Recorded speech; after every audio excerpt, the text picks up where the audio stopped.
Hi guys, so I have been using my Sony ZVE10 for about 5 months and I have made about 50 videos with it or about it, so I guess I can say I understand this camera and I have been making good use of it.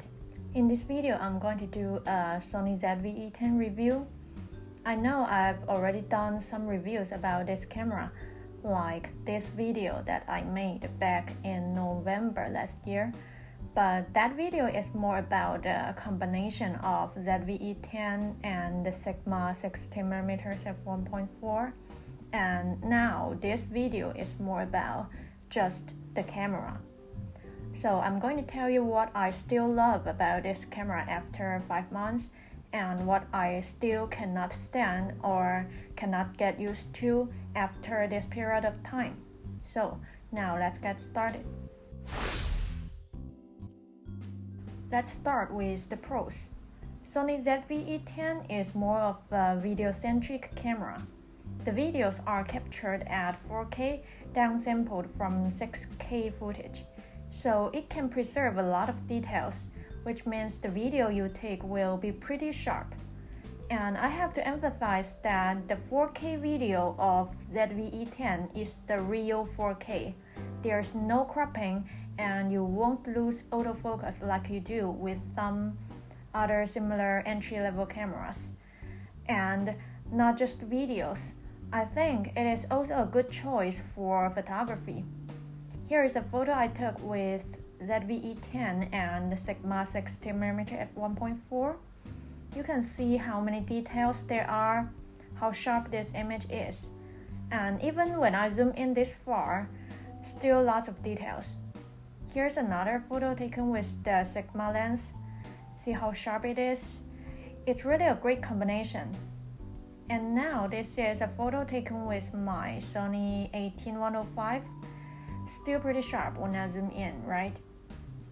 The second thing I love about this camera is low light performance.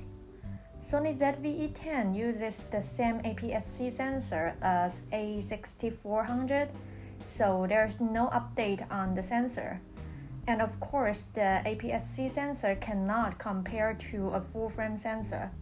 But still, I have to say the low light performance is nice, even when I use the Sony ZVE10 to 105mm lens, which only has the aperture of f4.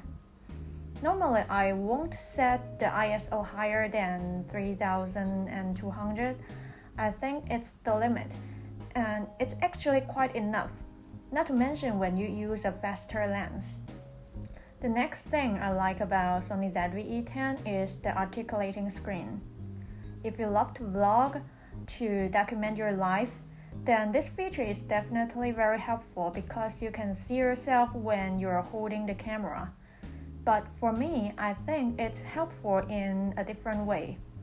No matter when I'm taking a photo or a video, I always try to see things in a different angle. So with this articulating screen, when I'm trying to take a photo from a lower angle, I don't really have to lie down on the floor. I only have to adjust the angle of my articulating screen and still be able to see everything. The next thing I like is the active steady shot. Before you buy ZVE10, you must know that this camera does not have in-body stabilization. Fortunately, it has a function called active steady shot, which I think is pretty helpful if you are only taking a still shot or panning your camera. But don't expect it to work well when you walk around with the camera. Another thing you should know about active steady shot is that it will crop in about 40%. This might be a pro or a con depending on how you see it. When it crops in that much, it's like giving you extra room range, and there won't be much quality loss, so I think it works pretty well for me. But if you really want a wide angle, I would suggest using standard steady shot, which uses the stabilization of your lens. This function will not crop in at all. And the third option is to just turn off the steady shot function and use catalyst browse, which I will talk about later. The next thing I love is that ZVE10 belongs to Sony APS-C E-mount system, which means you can use all the lenses in the system. You can even use the full-frame E-mount lenses, so you will have a lot of good quality lenses to choose from. I already have a list of great Sony E-mount lenses that I want to try. Actually, I have already made a video about this topic, so click the link at the top if you're interested. So the good thing is that you can keep upgrading your lenses, and your old lenses will also be easy to sell because lots of people use the same Sony E-mount system.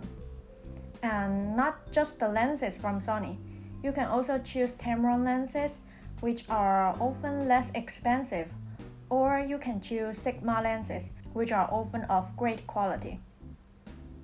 Alright, these are the 5 things that I like the most about Sony ZVE10, but of course there are still a lot of great features that I haven't covered, like how small and lightweight it is, or how inexpensive it is. But now let's jump to the cons. Here are the 5 things that I don't like about Sony ZVE10. Number 1, like I have mentioned, ZVE10 does not have in-body stabilization. Before I bought this camera, of course I had already known that, and I also know that you can use catalyst browse, which uses gyro data to stabilize the footages. The problem is, even though catalyst browse works pretty well, like 90% of the time, I still don't like the feeling of worrying about the 10% of footage that won't be properly stabilized. I have already done some tests about catalyst browse, and I can tell you that it works perfectly if it's just a still shot or when you pan the camera. As for when you walk, I think the footages are usable if you walk slowly on a flat surface, but if you are walking up and down the stairs or on a not so flat surface, then catalyst browse won't be very helpful. Another thing I don't like about catalyst browse is that the processing time is pretty long and you can only process one video at a time, which is kind of a waste of time. So when I'm taking videos, most of the time I just use active steadyshot and only use catalyst browse when I want a wider angle or when I have to walk. The next thing I don't like is that when you want to take slow motion videos and you set a higher frame rate, no matter at 50 or 60 or 100 or 120 frames per second, your video is no longer 4K, it's only 1080p. So sometimes I really have to compromise and choose whether I want the slow motion or I want better image quality. So when the lighting is good, I don't think the 4K and 1080 matter that much. You can only tell the difference when you put the 4K and 1080 footage side by side and really compare the difference. But when it is dark, I would highly recommend shooting in 4K because the difference is quite obvious. I did a test about this, so if you're interested, click the link on the top. I also don't like the fact that the touchscreen of Sony ZVE10 is not completely the real touchscreen. Yes, you can touch the screen and focus on the area you want. And also when you want to look at the photos that you have taken, you can zoom in and swipe on the screen to see the different areas of that photo. But that's it. You can only use the touchscreen for these 2 things. So if you want to change the menu setting, you will still have to press the buttons. This can be a problem when you are filming yourself. For example, when you are vlogging and you turn the articulating screen around. Now you go to somewhere brighter and you want to lower the ISO, but you cannot do that when the screen is facing the other side. So now you will have to turn the screen around to its original position again and change the setting and then face the screen to the other side. So that's quite troublesome. The fourth thing that bothers me is the SNQ button. In one of my previous videos, I have already shared with you the difference between shooting slow motion in SNQ mode and in normal movie mode and edit during post. So I believe if you want a better video quality, you should avoid using SNQ mode. I actually never used it except for when I was doing the testing. So the SNQ button kind of get in the way because when you press the button once, you go from photo mode to movie mode. And then you press the button again, it goes from movie mode to SNQ mode. And then you press the button for the third time, it goes from SNQ mode to photo mode. And since I never really use the SNQ mode, I really hope I can just press one button and change between photo mode and movie mode so that I don't have to waste my time pressing that button. Because when you really have some great scene in front of you, you don't really want to waste any second. The last thing that bothers me, actually I have already covered this in one of my reviews, it's that you cannot shoot time-lapse videos right out of the camera. You have to shoot a bunch of photos and then put them onto your computer and process them in the Imaging Edge software.